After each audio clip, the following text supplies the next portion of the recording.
Bonjour à toutes et à tous. Bienvenue à bord de Chemin de Fer, le podcast qui vous transporte dans les coulisses de la SNCF. Je vous souhaite un bon voyage.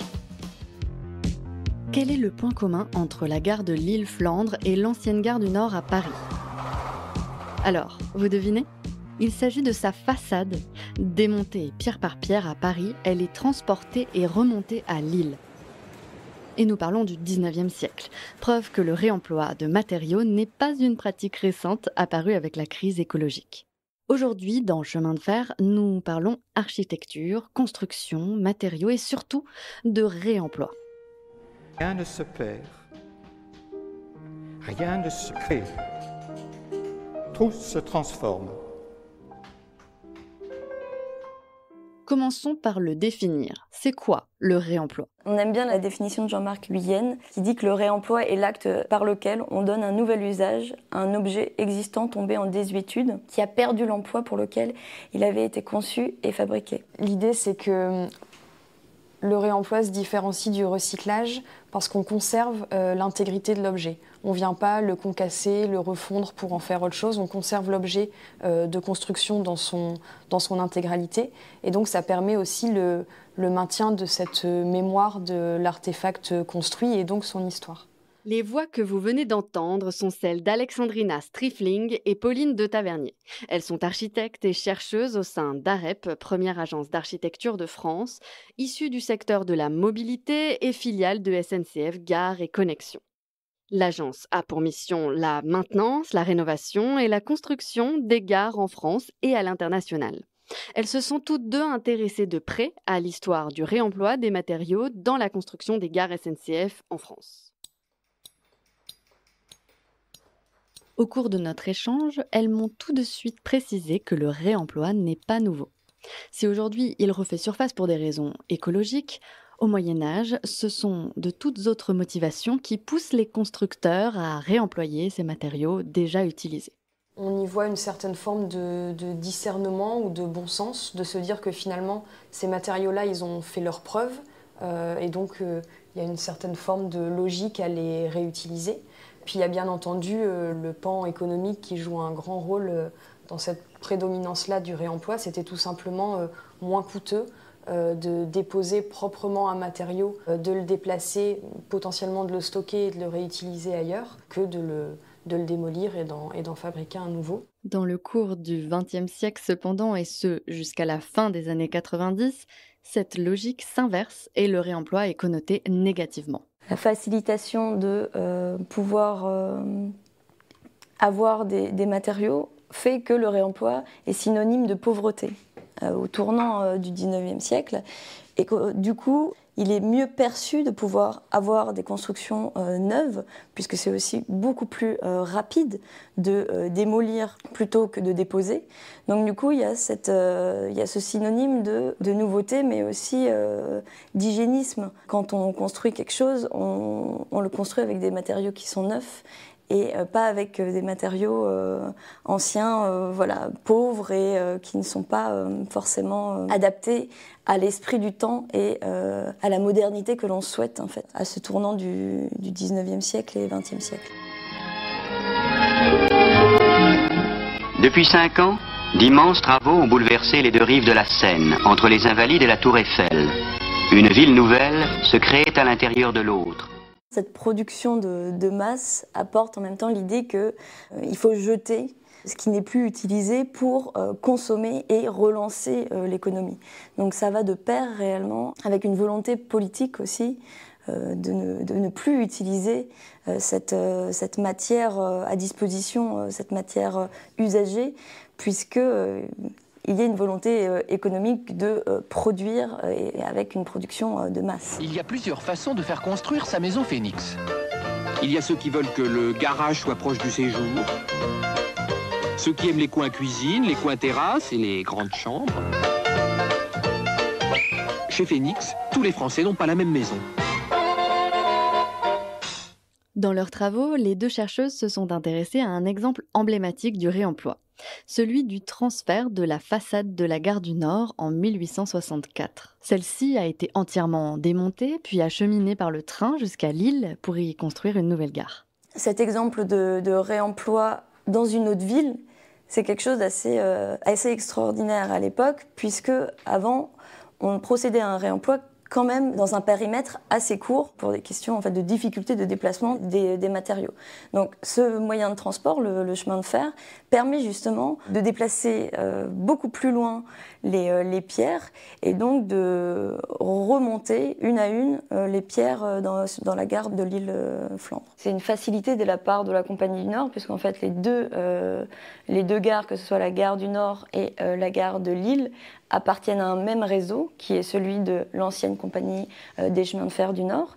Et donc il y a réellement une volonté économique en fait, de réutiliser une façade qui avait été construite que 12 ans auparavant, et donc une facilité pour déplacer sur un même réseau par le chemin de fer cette façade et les pierres qui avaient constitué la première façade. Comment les Lillois ont-ils accueilli cette opération ? Ce qui nous a intéressé aussi peut-être, c'est la réception qu'a eu ce projet auprès des Lillois, qui finalement étaient assez indignés de récupérer, alors ils disent en séance, les défroques de la capitale, et se demandent du coup si leur gare pourra être monumentale alors qu'elle est faite de rebuts d'une gare parisienne.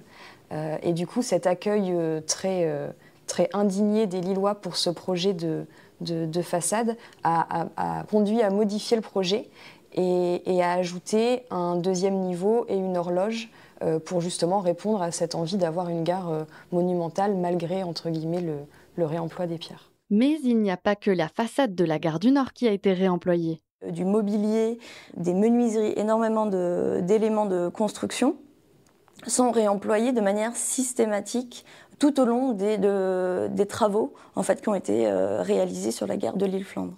Ce n'est pas un cas isolé dans le ferroviaire. Le fer en fait, est un gisement privilégié en fait, pour le réemploi, puisque il a été utilisé en fait, massivement au XIXe siècle, que ce soit dans l'infrastructure avec des rails que l'on peut voir par exemple réutilisés sur certaines lignes, notamment de la Compagnie du Midi, où on peut voir les rails qui ont été transformés en portes caténaires ogivaux pour des questions principalement, encore une fois, économiques.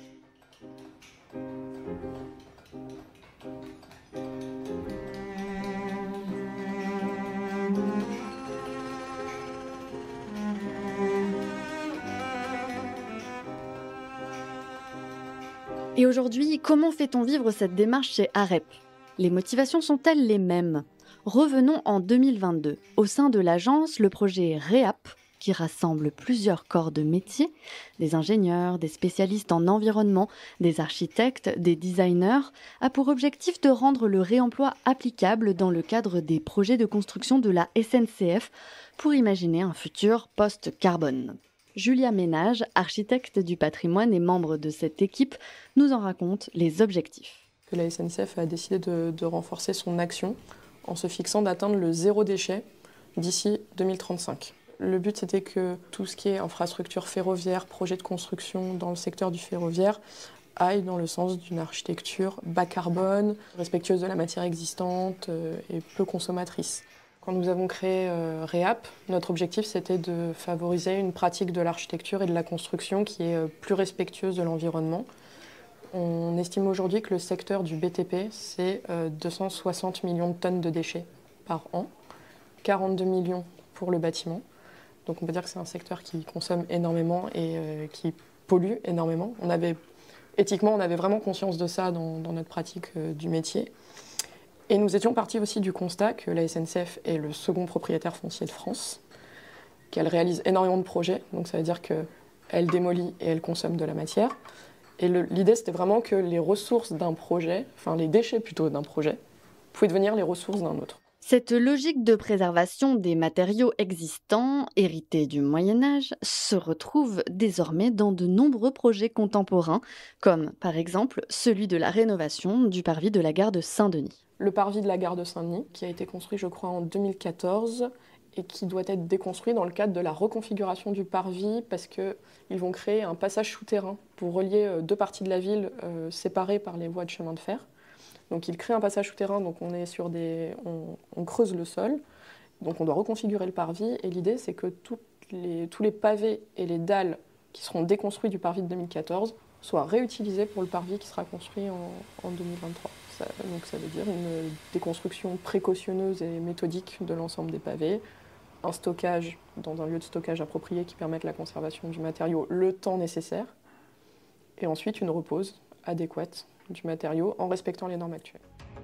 Ce qu'il faut savoir, c'est qu'à Saint-Denis, on a environ 90 000 clients jour sur le pôle d'activité. On avait un passage souterrain qui mesurait moins de 2 mètres et aujourd'hui, on arrive sur un nouveau passage souterrain qui est beaucoup plus large et qui va nous permettre de fluidifier tout ce trafic au quotidien.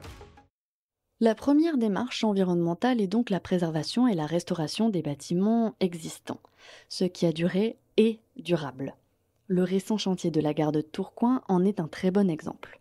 Donc, la gare de Tourcoing, elle a été construite pour l'exposition internationale des industries du textile en 1906. Elle a été inscrite ensuite à l'inventaire supplémentaire des monuments historiques en 1984 du fait de sa valeur patrimoniale architecturale assez évidente. C'est une gare qui est importante pour la région de Tourcoing puisque le patrimoine industriel est très important dans ces régions-là. Il représente une grande partie de leur histoire culturelle, économique. La gare, elle souffrait en partie d'une inoccupation de certains de ses locaux et d'une dégradation de son enveloppe et de la structure. Elle a un style architectural assez typique du 19e siècle. Elle est construite en briques, donc en façade, c'est des belles façades en briques, polychromes, il y a plusieurs teintes de briques. Il y a des très belles menuiseries en bois, donc anciennes. Sa particularité, c'est que donc elle est symétrique et son corps central est constitué d'une grande verrière, donc il y a quelque chose d'extrêmement lumineux et d'extrêmement rayonnant au niveau de la place et du parvis de la gare. Et au niveau des couvertures, il y a des très belles ornementations en zinc. À Roubaix-Tourcoing, les anciennes usines du textile affectionnent des styles étranges qui vont du gothique au néo-mauresque ou mauresque tout court, ou encore au style donjon et dynastique. Ce sont là les citadelles d'un esprit encore présent. L'esprit des premières industries du Nord, au type familial. Ces industries qui sont nées au moment de la révolution industrielle de la fin du 19e siècle, lorsque le charbon et la vapeur firent la richesse de la région. En fait, penser l'architecture des gares représente un défi écologique, qui se mêle à la préservation et la valorisation du patrimoine existant. Il n'est plus question aujourd'hui de construire sans jeter un œil dans le rétroviseur, mais de se demander comment utiliser ce qui a déjà été fait. Julia Ménage. La réhabilitation peut être vue comme une sorte de réemploi programmatique finalement, à l'échelle du bâtiment complet, du point de vue de l'usage. Mais c'est intéressant parce que c'est l'usage qui fait vivre le patrimoine. Un patrimoine qui n'a pas d'usage n'a pas réellement a un peu moins de valeur. Il y a l'exemple de la gare d'Orsay, qui a été transformée en musée aujourd'hui, qui est un musée très connu et très fréquenté. Le musée d'Orsay est officiellement inauguré. Le musée du 19e siècle sera ouvert au public le 9 décembre prochain.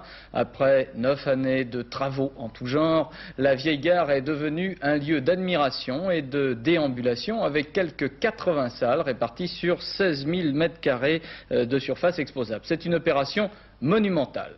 Je laisse le mot de la fin à Julia Ménage. Aujourd'hui, il y a à peu près 3000 gares en France. La majorité, en fait, ont été construites avant 1950, donc une grande partie ont une valeur patrimoniale. Donc les usages liés au ferroviaire évoluent et c'est vrai que c'est important dans les projets de restauration de ces bâtiments, de pouvoir aussi quand même être un petit peu souple et de pouvoir adapter le bâtiment aux usages qu'il accueille. Donc nous avons un peu deux missions, celle de faire perdurer un héritage architectural du 19e siècle et celui de permettre la continuité de l'usage. Merci d'avoir écouté cet épisode de Chemin de fer. Vous pouvez retrouver toutes les références dans la description de l'épisode. N'hésitez pas à nous laisser un avis et des étoiles sur Apple Podcasts et parler de cet épisode à d'autres amoureux du rail. Chemin de fer, c'est le podcast qui sillonne l'histoire et les coulisses de la SNCF, à retrouver sur toutes les plateformes d'écoute.